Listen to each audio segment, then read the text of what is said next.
ചില മക്കളൊന്നും ഒരു അമ്മേൻ്റെ സമയം വളരെ മോശമാണ്. യഥാർത്ഥത്തിൽ കാലത്തിന് ഗുണമോ ദോഷമോ ഒന്നുമില്ല. നമ്മൾ ഓരോരുത്തരുമാണ് കാലഘട്ടത്തെ നല്ലതും ചീത്തയുമാക്കുന്നത്. കാലദേശങ്ങളെ നന്മതിന്മകൾ നിശ്ചയിക്കാനുള്ള സ്വാതന്ത്ര്യം ഈശ്വരൻ മനുഷ്യൻ്റെ കയ്യിൽ ഏൽപ്പിച്ചിരിക്കുകയാണ്. അതിനെ എങ്ങനെ ഉപയോഗപ്പെടുത്തുന്നുവോ അതിനനുസരിച്ചുള്ള ഫലവും നമ്മൾ തന്നെ അനുഭവിക്കുന്നു. നമ്മുടെ പാതയുടെ ഇരുട്ടും വെളിച്ചവും നമ്മൾ തന്നെയാണ്. ഇത് കേൾക്കുമ്പോൾ സംശയം വരാം. നമ്മൾ രാത്രിയിൽ ഇറങ്ങുമ്പോൾ ഒരു ടോർച്ച് കൈ പിടിച്ചുകൊണ്ട് പോയാൽ നമ്മൾ ടോർച്ച് നോക്കി നീക്കി പോകുമ്പോൾ കാരണം പാമ്പായോ പാമ്പിനെ കയറായോ കാണില്ല, ശരിക്കും അതിൻ്റെ സ്ഥാനത്ത് കാണും.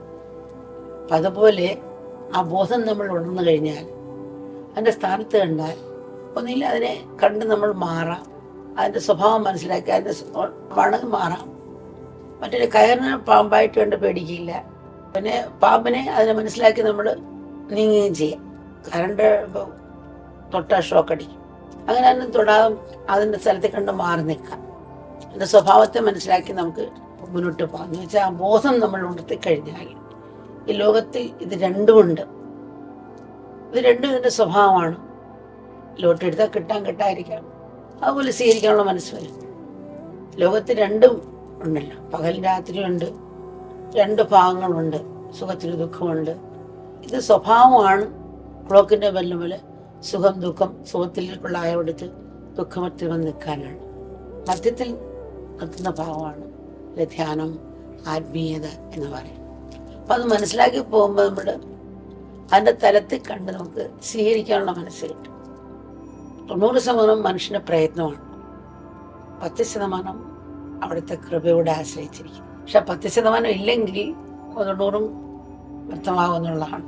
അപ്പം മനുഷ്യ പ്രയത്നം തന്നെയാണ് കൃപയ്ക്കും പാത്രമാകുന്നത്. പ്രയത്നം ബാക്കി സ്വീകരിക്കാനുള്ള മനസ്സ് നമുക്ക് വേണം. രണ്ടും ഉണ്ടാകാം.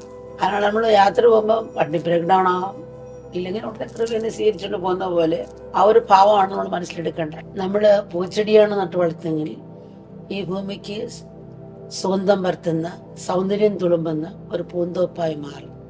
മുൾച്ചെടികളാണ് നട്ടു വളർത്തുന്നെങ്കിൽ അത് നമ്മെ തന്നെ കുത്തിമുറിവിപ്പിക്കും. യുദ്ധങ്ങള് മനുഷ്യ മനസ്സിൽ നിന്ന് തുടങ്ങിയതല്ല, അവിടുന്ന് തന്നെ സമാധാന ശ്രമവും ആരംഭിക്കുന്നു എന്നത് ഐക്യരാഷ്ട്രസഭ വരെ അംഗീകരിച്ച ഒരു തത്വമാണ്. ഇപ്പോൾ വേറൊരു രാജ്യത്തിലെ പ്രധാനമന്ത്രി ഈ രാജ്യത്തിലെ പ്രധാനമന്ത്രി ചീത്ത വിളിക്കുകയാണെങ്കിൽ അല്ലെങ്കിൽ ചീത്ത പറഞ്ഞുകൊണ്ട് പ്രസംഗിക്കുകയാണെങ്കിൽ അത് തിരിച്ച് വഴക്കാവും. വഴക്ക് പിന്നെ പൊത്ത് അത് പിന്നെ യുദ്ധത്തിലേക്ക് പോകും. അപ്പം ഇങ്ങനെ ഐക്യരാഷ്ട്രസഭ പിന്നെ വിളിച്ചു കൂട്ടി അവർ തന്നെ തിരിച്ച് നല്ലത് പറഞ്ഞ് ആ യുദ്ധം ഒഴിവാക്കുന്ന പല സംഭവങ്ങളുണ്ട്. ഇവരെ കൊണ്ട് ശരി നിങ്ങളിങ്ങനെ സംസാരിച്ച് ചർച്ച ചെയ്ത് നീങ്ങും. അങ്ങനെ ഇടപെട്ടപ്പോഴാണ് പിന്നെ വ്യത്യസ്തമായിട്ട് വന്നത്. കുറഞ്ഞു വരികയും ഒരുപക്ഷെ അതില്ലാതാകുകയും യുദ്ധമില്ലാതാകുകയും ഒക്കെ ചെയ്ത് അങ്ങനെയൊക്കെ തന്നെയാണ്. ഇപ്പം ഹിറ്റ്ലറുടെ കഥ എടുത്താലും മഹാഭാരത ദുര്യോധനന്റെ കഥ എടുത്താലും അങ്ങനെയൊക്കെ തന്നെയാണ്. അതുകൊണ്ടാണ് നമ്മുടെ വാക്ക് ഇരുവശം മുറിച്ചുള്ള കത്തി പോലാണ്. ഒരാളെ കുത്തുമ്പോൾ നമ്മളെയും കുത്തുന്ന വയ്ക്കും. ഓരോ വാക്കും ശ്രദ്ധിച്ച് പറയണമെന്ന് അതുകൊണ്ടാണ്. അങ്ങനെ നോക്കുമ്പോൾ നമ്മുടെ മനസ്സ് തന്നെയാണ് സുഖത്തിനും ദുഃഖത്തിനും കാരണമെന്നാണ് ശാസ്ത്രങ്ങൾ പറയുന്നത്. അപ്പൊ തൻ്റെ മോനാണ് വേറെ രാജ്യത്തേക്ക് പോയി. ആ സമയത്താണ് ഒരു പ്ലെയിൻ അപകടം ഉണ്ടായത്. അപ്പൊ ഈ രാവിലെ പത്രം വന്നപ്പോ ഇങ്ങനെ വരച്ച്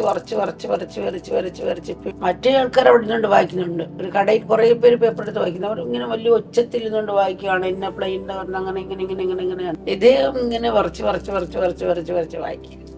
പിന്നെ അതല്ലാന്നുണ്ടപ്പോ പുള്ളിക്ക് പ്ലെയിൻ അല്ല അപകടമായ വേറെ ആണെന്നിപ്പം അങ്ങനെ ശക്തി കിട്ടി. പല ഡോക്ടർമാരും തൻ്റെ കുഞ്ഞുങ്ങളെ ഓപ്പറേഷൻ ചെയ്ത് ഒറ്റയെടുക്കണം വേറെ ഡോക്ടർമാരെ ഏൽപ്പിക്കുന്നതാണ്. അത് വേറെ കുട്ടികളുടെയൊക്കെ നല്ലവണ്ണം ഓപ്പറേഷൻ ചെയ്യുന്നതാണ്. പക്ഷെ തൻ്റെ കുട്ടിക്ക് ഓപ്പറേഷൻ ചെയ്യാൻ പറഞ്ഞ് വേറെ ഡോക്ടറെ കൊണ്ട് ചെയ്യിച്ചാൽ മതി. കാരണം എൻ്റെ നിന്നുള്ള മൗത കാരണം ഉള്ള കഴിവുകളെ ഉപയോഗിക്കാൻ പറ്റാതെ ഒരു പറ്റി തെറ്റ് വരെ സംഭവിക്കാം. മാറുമെന്ന് കാണുന്നെന്നാണ് പറയുന്നത്.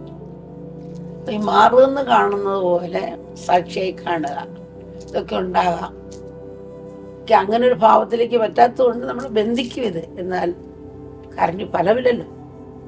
കൈ മുറിഞ്ഞ് നോക്കി കരഞ്ഞോണ്ടിരുന്നാൽ മുറിവ് ഓർക്കില്ല, അത് സെപ്റ്റിക്കും കൂടെ ആകും സമയം കഴിയുന്നവർ.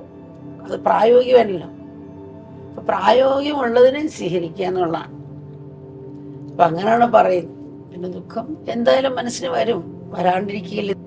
പൂർവജന്മ കർമ്മത്തിൻ്റെ ഫലമാണ്. അങ്ങനെയാണ് വിധി വന്നതിന് കർമ്മം കൊണ്ടാണ്. കർമ്മം കൊണ്ട് നമുക്ക് അതിനെ മാറ്റാനൊക്കും. നമ്മുടെ ഭാഗത്തുള്ള പ്രയത്നം വേണം. നല്ല കർമ്മങ്ങൾ ചെയ്യാൻ നോക്കുക.